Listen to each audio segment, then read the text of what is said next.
দেবিদ্বার উপজেলায় চান্দিনা বাগুর সিএনজি স্ট্যান্ডে চাঁদাবাজির অভিযোগ।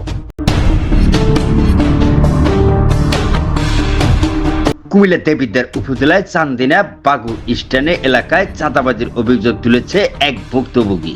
স্থানীয় সূত্রে জানা যায়, চাঁদা না দেওয়ার কেন্দ্র করে এই ঘটনা উত্তেজিত সৃষ্টি হয়।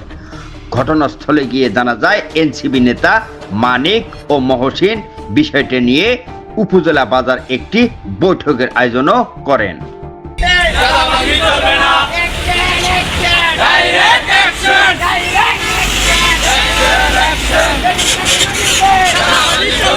পরে মানিক অভিযোগ করে বলেন, নাজমুল, রিয়াদ, মুফাজ্জল, মেহেদি, ইসমাইল ও রিফাত সহ কয়েকজন তার কাছ থেকে চাঁদা দাবি করেন। তিনি চাঁদা দিতে অস্বীকৃতি জানালে তাদের লোকজন ও তার উপরে হামলা চালায় এবং তাকে মারধর করেন বলে জানান।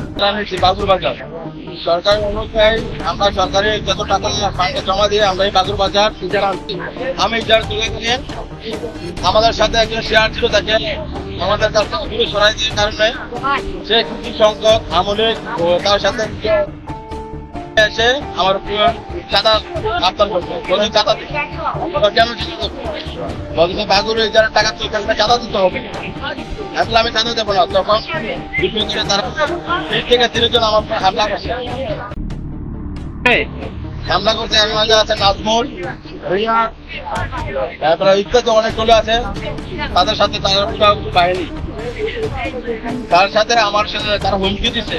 ঈদের বাজার দ্বিতীয়বার ইজার দিলে তারা আমাকে মায়ের দর এবং কি মেরে ফেলার হুমকিও দিচ্ছে। এছাড়াও তাকে হত্যার হুমকি দেওয়া হয়েছে বলেও অভিযোগ করেন তিনি। এই ঘটনায় মানিক দেবিদ্বার থানায় একটি লিখিত অভিযোগ দায়ের করেন।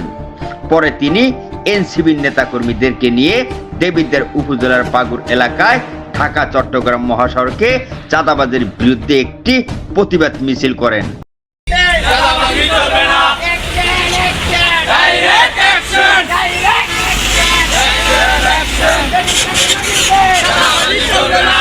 মানিক প্রশাসনের প্রতি দৃষ্টি আকর্ষণ করে বলেন, দ্রুত তদন্ত করে কঠোর ব্যবস্থা গ্রহণ করা হলে এই ধরনের অপরাধ বন্ধ করা সম্ভব হবে।